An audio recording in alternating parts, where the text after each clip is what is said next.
നമ്മളിവിടെ ഓർഗനൈസ് ചെയ്യുന്നത് first Kerala blind football para ടൂർണമെൻ്റാണ്. കേരള ഡിസബിലിറ്റി സ്പോർട്സിൻ്റെയും കേരള PCIയുടെയും അണ്ടറിൽ കേരള ബ്ലൈൻഡ് ഫുട്ബോൾ ഫെഡറേഷനും DSC സെൻറ്ററും ചേർന്നിട്ടാണ് ഈ ടൂർണമെൻറ്റ് നടത്തുന്നത്. ഇത് ബേസിക്കലി കേരള ടീമിൻ്റെ ഒരു സെലക്ഷൻ ടൂർണമെൻറ്റും കൂടെയാണ്. ഈ അടുത്ത മാസം നടക്കുന്ന IBFF നാഷണൽ ടൂർണമെൻറ്റിലോട്ടുള്ള ഒരു സെലക്ഷൻ ടൂർണമെൻറ്റാണ്. കേരളയുടെ മെൻസ് ടീമും വിമൻസ് ടീമും അതിലോട്ട് ക്വാളിഫൈ ആയിട്ടുണ്ട്. അപ്പോൾ ഈ ടൂർണമെൻറ്റിലൂടെയാണ് നമ്മൾ സ്റ്റേറ്റ് ടീമിനെ തിരഞ്ഞെടുക്കുന്നത്. ഇന്ത്യയിൽ തന്നെ നമ്മൾ ഇങ്ങനെ ഒരു സ്റ്റേറ്റ് ടൂർണമെൻറ്റ് ബ്ലൈൻഡ് ഫുട്ബോൾ ടൂർണമെൻറ്റിന് വേണ്ടി അല്ലെങ്കിൽ ബ്ലൈൻഡ് ഫുട്ബോൾ ടീമുകൾക്ക് വേണ്ടി സ്റ്റേറ്റിൽ ഒരു ഡിസ്ട്രിക്ട് വൈസ് ടൂർണമെൻറ്റ് നടത്തുന്ന ആദ്യമായിട്ടാണ് നടത്തുന്നത് കേരള ഡിസബിലിറ്റി സ്പോർട്സ് ഫെഡറേഷനാണ്.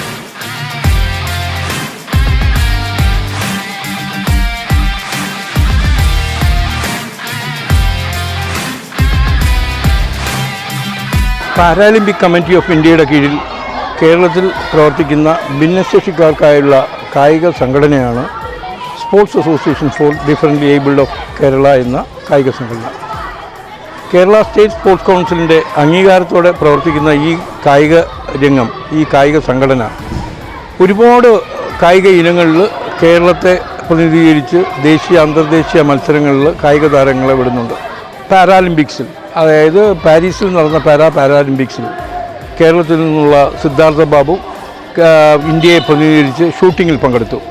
അപ്പോൾ നമുക്ക് നിരവധി കായിക താരങ്ങൾ കേരളത്തിന് വേണ്ടി ദേശീയ രംഗത്ത് പങ്കെടുക്കാനായിട്ട് ഈ ഭിന്നശേഷിക്കാർക്കായിട്ടുള്ള ഈ കായിക രംഗത്ത് നിലവിലുണ്ട്. നമ്മളെ സംബന്ധിച്ചിടത്തോളം ഈ പാരാലിമ്പിക് എന്ന് പറയുന്ന ഈ കായിക രംഗം വളരെ ശക്തി പ്രാപിച്ച് കേരളത്തിലും അതുപോലെ ദേശീയ തലത്തിലും വന്നുകൊണ്ടിരിക്കുകയാണ്. എൻ്റെ പേര് അഭിഷേക്, എൻ്റെ ഡിസ്ട്രിക്റ്റ് കാലിക്കറ്റാണ്. അപ്പോൾ ഞാനിപ്പോൾ ബ്ലൈൻഡ് ഫുട്ബോളിൽ വന്നിട്ട് ഏകദേശം 1 year ആയി. ബ്ലൈൻഡ് ഫുട്ബോൾ പറയുന്നത് ബ്ലൈൻഡ് ആയിട്ടുള്ള ആളുകൾക്ക് ഫിസിക്കലി മെൻ്റലി ഒക്കെ ഒരു എൻകറേജ്മെൻറ്റ് വരുന്ന ഒരു ആക്ടിവിറ്റിയാണ്. അപ്പോൾ ഞാനിപ്പോൾ വന്നിട്ട് 1 വർഷമായിട്ടേ ഉള്ളൂ. ഞാനിപ്പോൾ കേരളത്തിന് വേണ്ടി ഒരു മേജർ ടൂർണമെൻറ്റ് കളിച്ച്, ഇത് സൗത്ത് സോൺ ആയിരുന്നു. അതിൽ ഞാൻ എമർജിങ് പ്ലെയർ ആവുകയും ചെയ്തു.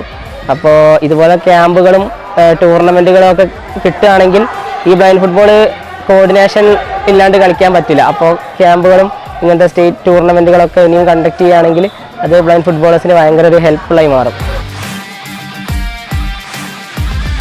ഞങ്ങൾക്ക് കേരള ടീമിനെ സംബന്ധിച്ചിടത്തോളം ബ്ലൈൻഡ് ഫുട്ബോൾ എന്ന് ചിന്തിക്കുന്ന സമയത്ത് നമ്മുടെ മനസ്സിൽ വരുന്നത് DSC സെൻ്ററാണ്. കാരണം അത്രയും നല്ലൊരു വെന്യൂ ആണ്. നമുക്ക് ഫസ്റ്റ് ഓപ്ഷൻ എന്ന് പറയാം, അല്ലെങ്കിൽ സെക്കൻഡ് ഓപ്ഷൻ ഇല്ല. നമുക്ക് ബ്ലൈൻഡ് ഫുട്ബോൾ എന്ന് ഞങ്ങൾ പ്ലാൻ ചെയ്യുന്ന സമയത്ത് ഞങ്ങളുടെ ആദ്യത്തെ ഓപ്ഷനാണ് DSC സെൻറ്റർ.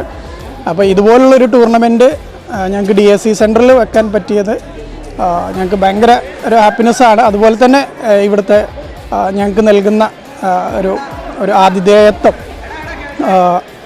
അത്രയും സന്തോഷം നൽകുന്നതാണ്. ഞങ്ങൾക്ക് എല്ലാ സൗകര്യങ്ങളും ഒരുക്കി തരുന്ന DSC സെൻറ്ററിന് ഒരുപാട് താങ്ക് യു.